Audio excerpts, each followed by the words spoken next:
Evangelho segundo escreveu São João, capítulo 9, do verso 26 ao verso 41, diz assim a palavra do Senhor. Perguntaram-lhe, pois, que te fez ele? Como te abriu os olhos? Ele lhes respondeu, já vos disse, e não atendestes. Por que quereis ouvir outra vez? Porventura quereis vós também tornar-vos seus discípulos? Então o injuriaram e lhe disseram, discípulo dele és tu, mas nós somos discípulos de Moisés. Sabemos que Deus falou a Moisés, mas este nem sabemos de onde é. Respondeu-lhes o homem, nisto é de estranhar que vós não saibais de onde ele é. E, contudo, me abriu os olhos. Sabemos que Deus não atende a pecadores, mas, pelo contrário, se alguém teme a Deus e pratica a sua vontade, a este atende.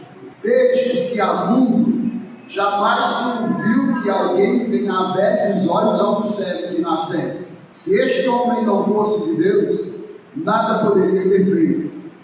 Mas eles retrucaram, tu és nascido todo em pecado e nos ensinas a nós?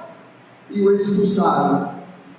Ouvindo Jesus que o tinham expulsado, encontrando-o, lhe perguntou, crês tu no Filho do Homem?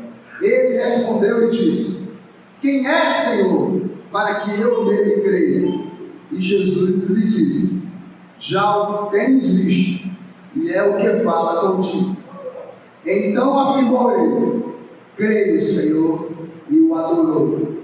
Prosseguiu Jesus, eu vim a este mundo para juízo, a fim de que os que não veem, vejam, e os que veem, se tornem cegos. Alguns dentre os fariseus que estavam perto dele, perguntaram-lhe, acaso também nós somos cegos? Respondeu-lhes Jesus, se fossem cegos, não teríeis pecado algum, mas, porque agora dizeis, nós vemos, subsiste o vosso pecado. Amados, nós temos diante de nós a continuação desta história maravilhosa, onde Jesus cura um homem cego, onde ele lhe concede a visão física, fabricando ela como o homem foi feito do pó da terra. E depois de fabricar ela do pó da terra, ele a colocou no profundo do seu rosto, onde lhe faltava o globo ocular, e mandou que ele se lavasse. Até então este homem não tinha visto Jesus, nem sabia que ele era o Messias, mas ele teve fé em seu coração. Ele ouviu falar da sua fama, e ele então buscou nele aquilo que ele mais desejava. Além do aspecto físico ali atingido, nós temos também o âmbito espiritual. Nós temos neste contexto o questionamento dos fariseus, a testemunharem o milagre dos fariseus, questionam a veracidade do ocorrido. Eles se deparam com um paradoxo: um homem cego agora enxerga. Mas isso desafia suas convicções religiosas preconcebidas. São homens cheios de preconceito. E mesmo diante do milagre, eles não estão dispostos a ceder, não estão dispostos a acreditar que Jesus era o Messias. O milagre da cura do cego era uma evidência clara de que Jesus era o Messias, porque nunca havia sido feito este milagre, nem antes nem depois de Cristo. Este é um milagre exclusivo do Messias, pertence exclusivamente a Jesus. Hoje aqui diante de nós temos o testemunho do homem cego, homem curado. Ele agora torna-se um poderoso testemunho. Ele não apenas relata o que aconteceu, mas também expressa sua fé crescente em Jesus como profeta.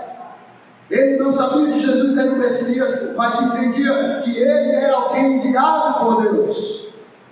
E, portanto, ele dá testemunho disso na sua experiência pessoal e confronta a incredulidade dos fariseus. E agora nós nos contemplamos com a cegueira espiritual dos fariseus, e a reação dos fariseus revela uma cegueira espiritual mais profunda, revela que muitos homens que hoje acham que veem, na verdade estão cegos. Em vez de reconhecerem a obra divina diante deles, tornam-se prisioneiros de suas tradições e rejeitam o testemunho do homem curado. Jesus responde o questionamento daqueles homens, conhecendo o coração dos fariseus. Ele nos mostra uma verdade impactante: para julgamento vim a este mundo. Nunca podemos nos esquecer das palavras de Jesus quando falou: não penseis que eu vim trazer paz, eu vim trazer guerra, juízo. Eu vim separar os melhores amigos, eu vim separar a filha da sua mãe, o filho do seu pai, a esposa do seu marido. Jesus, portanto, ao falar que ele veio trazer juízo a este mundo, a fim de que os que não veem vejam e os que veem se tornem cegos, ele confronta a cegueira espiritual daqueles que presumem ter visão. Jesus, conhecendo o coração, porque ele é aquele que sonda o coração, ele é aquele que se apresenta para as igrejas como aquele que conhece as obras de cada um. Podemos nos esconder para os homens, podemos falar uma coisa e viver outra, e enganar a todos, como os fariseus faziam. Certa vez Jesus disse: observem tudo o que eles falam, mas não façam nada do que eles fazem. Diante desse relato, nós somos desafiados a refletir sobre nossa própria visão espiritual, como lidamos com os milagres de Deus em nossas vidas. Estamos abertos à sua obra transformadora, mesmo quando desafia nossas expectativas e tradições, mesmo quando ela nos ofende. Amados, este texto nos mostra que homens pobres, às vezes, são mais sábios do que os ricos. O homem curado por nosso Senhor, evidentemente, era uma pessoa de condição humilde. O apóstolo afirmou que ele estava sentado pedindo esmola. Entretanto, percebeu coisas que os orgulhosos líderes religiosos, aqueles altamente preparados, aqueles que se vestiam pomposamente, não puderam compreender ou aceitar.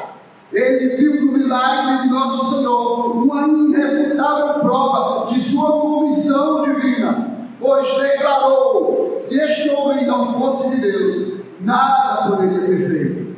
De fato, desde o dia em que Jesus realizou a cura, a posição desse homem foi alterada. Ele podia ver, enquanto os fariseus permaneciam cegos. O mesmo pode ser encontrado em outros lugares da Escritura.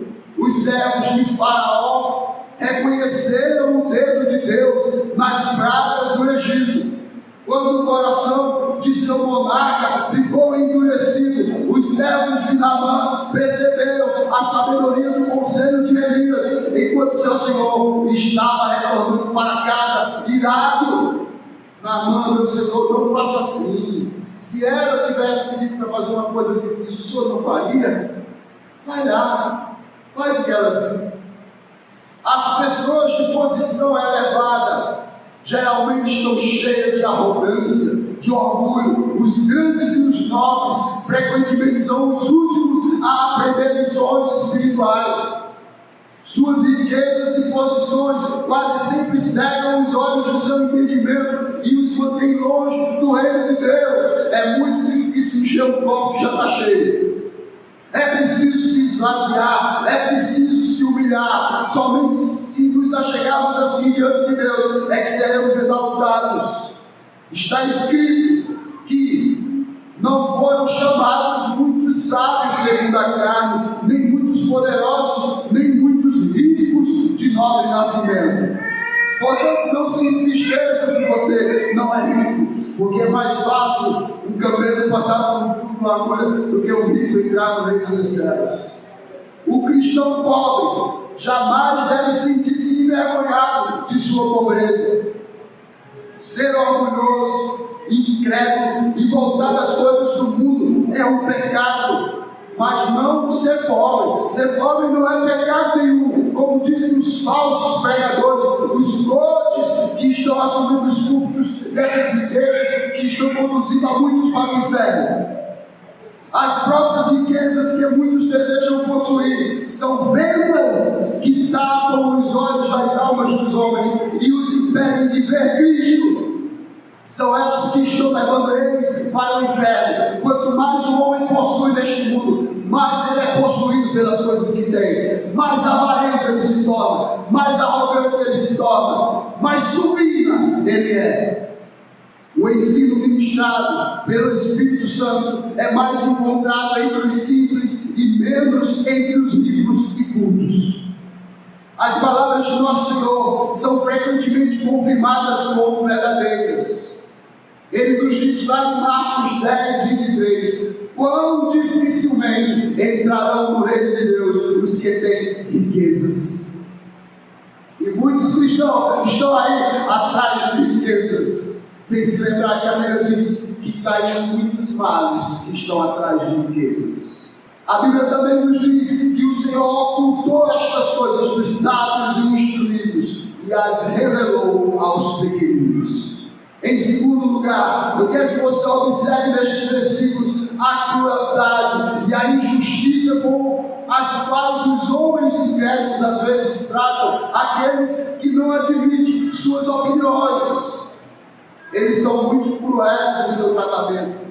Quando os fariseus não puderam atemorizar o cego, desviá-lo da sua fé, quando não puderam corrompê-lo, quando eles perceberam que aquele homem curado permanecia firme em suas convicções, o que é que eles fizeram?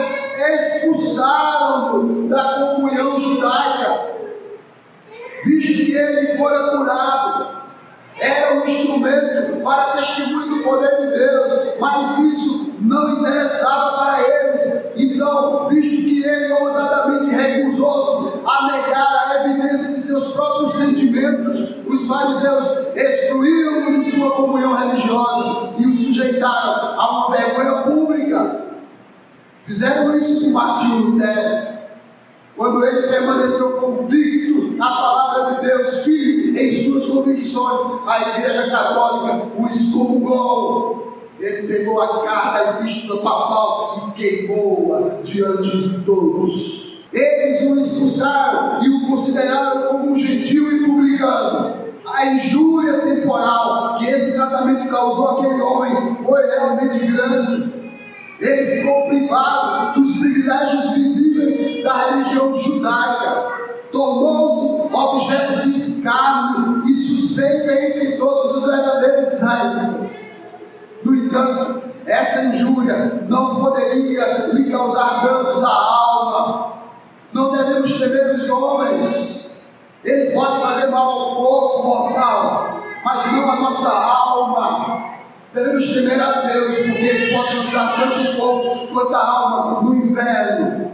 Aquilo que os ímpios ligam na terra não é ligado no céu. A maldição sem causa não se cumpre. Ela não achará pouso. Os filhos de Deus, em cada época, têm constantemente enfrentado esse tipo de atitude. Eles têm enfrentado excomunhão, perseguição, aprisionamento, fogo. Eles têm enfrentado a velocidade.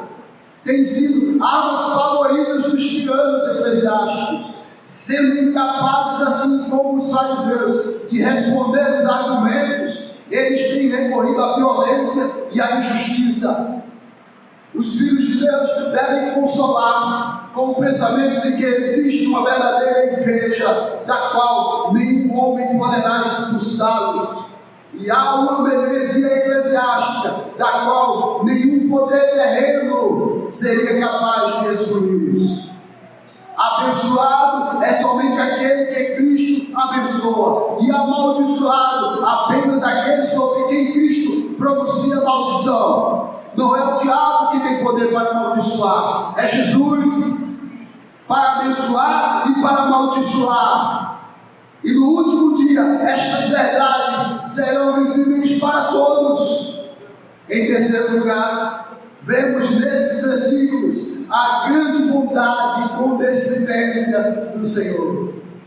Logo que este homem foi expulso da comunhão religiosa dos judeus, Jesus foi ao seu encontro e transmitiu-lhe palavras de conforto. Ele sabia o quanto a excomunhão do judaísmo causara tristeza aqui naquele coração, naquele israelita, e logo consolou aquele homem com palavras amáveis. Ele se revelou mais plenamente a este homem do que o fizera a mulher samaritana. Quando o homem perguntou a Jesus quem era o Filho de Deus, ele prontamente lhe respondeu: já o tens visto, e é o que fala contigo. Estes foram os momentos íntimos, os momentos singulares e mais grandiosos, onde Jesus se revelou plenamente ao pecador. Temos aqui uma das muitas ilustrações da mentalidade de nosso Senhor Jesus. Ele vê as aflições pelas quais os seus filhos passam por sua causa e se compadece de todos, desde o mais simples ao mais elevado. Jesus está ciente de todas as perdas, de sofrimentos e perseguições de seu povo. Jesus conhece o seu coração, meu irmão. Ele sabe da sua dor, do seu sofrimento. Quando você é incompreendido, quando você é maltratado, desprezado, Ele sabe.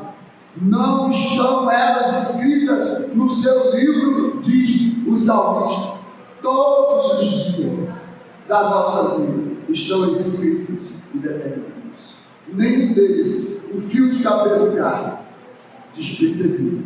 Ele tem cada um deles contado, assim como tem contado todas as estrelas do céu. Ele sabe como alcançar o coração de seus discípulos com palavras de consolo. No tempo de necessidade, na hora certa, Ele vem e transmite-lhes paz. Quando todos os homens parecem odiados, quando os homens nos abandonam, Cristo se aproxima de nós dizendo: não temas, porque eu sou contigo. Não te assombres, porque eu sou o teu Deus. Eu te fortaleço e te ajudo e te sustento com a minha destra firme. Eu tenho experimentado isso desde o dia em que Ele me chamou das trevas para a luz. Ele é fiel, ainda que sejamos infiéis. Por último, vemos nesses versículos quão perigoso é ter conhecimento e não utilizá-lo corretamente. Amados, eu tenho dito continuamente aqui: quanto mais luz recebemos, maior será o juízo de Deus contra nós. Veja quão perigoso é ter conhecimento e não utilizá-lo corretamente. Os líderes religiosos dos judeus estavam persuadidos de que sabiam todas as verdades religiosas. Ficaram indignados ante a ideia de que eram ignorantes e destituídos de percepção espiritual. Também nós somos cegos? Foi a pergunta deles para Jesus. Eles indagaram ali o mestre dos mestres. Eles ficaram indignados com as palavras daquele ex-cego, que era um mendigo. Tu és todo pecado e queres nos repreender? Quem você pensa que é? Já ouviu alguém falar assim? Olha aqui, eu vou dar uma carteirada, eu sou pastor. Você está pensando que é o quê? Muitos fazem assim. Muitos se posicionam desta maneira, achando que sabem mais do que os outros e não estão dispostos a aprender com o mais simples. E nós podemos sempre aprender alguma coisa com o mais simples cidadão. Sempre há algo a aprender.